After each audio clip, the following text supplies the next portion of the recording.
The Marcus Graham Project is unlike any boot camp, any internship, anything. There's nothing even comparable to it. And I feel like I've learned more than my past 4 years in college already. I feel like it's a blessing to be able to inspire, encourage, and really push the best out of the STIRvivors. I decided to fly to Spain, Madrid, Spain, by myself.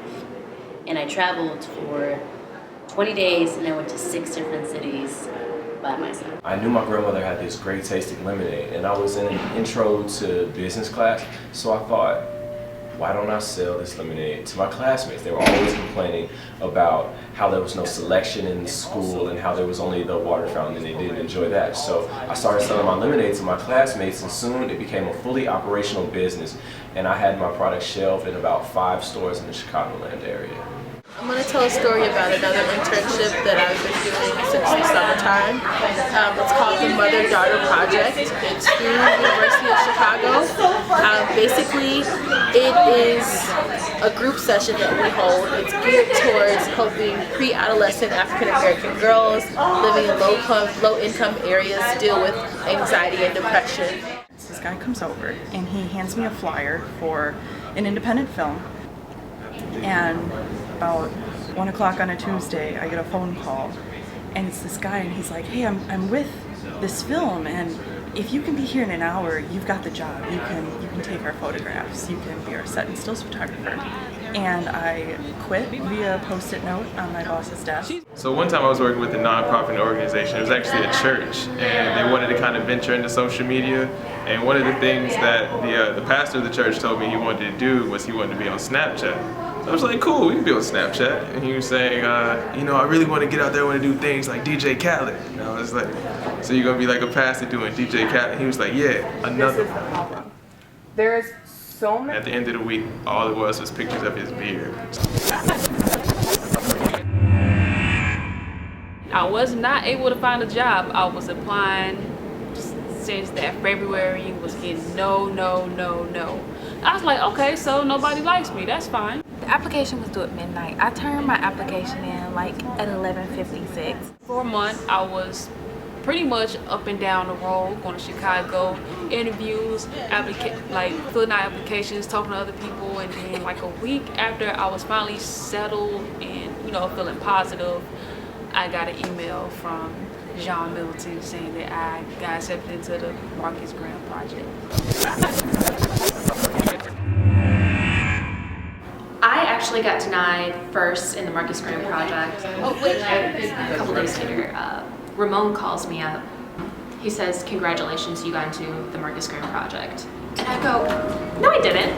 I was just yelling down Michigan Avenue with like this paper waving in my hand, like talking to my friend, like, I got accepted. I literally jumped up in the air and then offered a classmate that I didn't know to go out and get a glass of whiskey. Here at Marcus Graham, I get guidance, I get leadership training. I have Ramon and Sean who show me how I can use those skills and really implement them in actual client work. It was a great way for me to explore who I am and kind of get to know myself and other people who I'd never met before. I think it's really cool with advertising because you're taking all of these like creative visual solutions and all the stuff that like really grabs people's eye and attention, and it's like cool, and it's like promoting something bigger than yourself. It became a revolutionary time in my life because I realized that advertising was the career path for me, and it affirmed all of my dreams could come true as long as I worked hard for them. We're all living this life right now, and we all have something that's driving us. One life lesson that I learned is no matter what, if you want to get your foot in the door, if you really want to stand out, you have to create the opportunity yourself. What I do believe in, which is that human beings are at their best when they're drinking cheap beer and eating crappy gas station food and playing Never Have I Ever in the rain while floating down a river. I'm so blessed to be here. They don't want you to be successful. They don't want you to have these internships. Right here with STIRvivors. Not making it all about one thing, you know, like one person. You know? It's a thing. It's a group thing. You really just have to go for it and get it done and strive for everything. Doesn't he look great? Oh, thank you. You're so nice.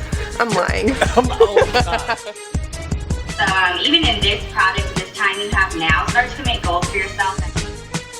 I think it's very dynamic to see their progression of you guys' work, of you guys' ability, of your skills. But sometimes you're too close to the idea, so sometimes you gotta step back and look at it, the idea all over again. She gets it done for the team, for STIR. I know it's fear because you're afraid to be wrong. Don't be afraid of being wrong. A passion can also lead to a career. So if your career is your passion, something that you love, it can lead to something even greater. You got that bub. I'm barely on camera because I'm behind the camera.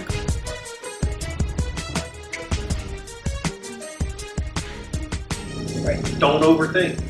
Trust one another, trust yourself, pick a direction, and go for it with conviction. And you'll probably be a lot closer to right than wrong every time.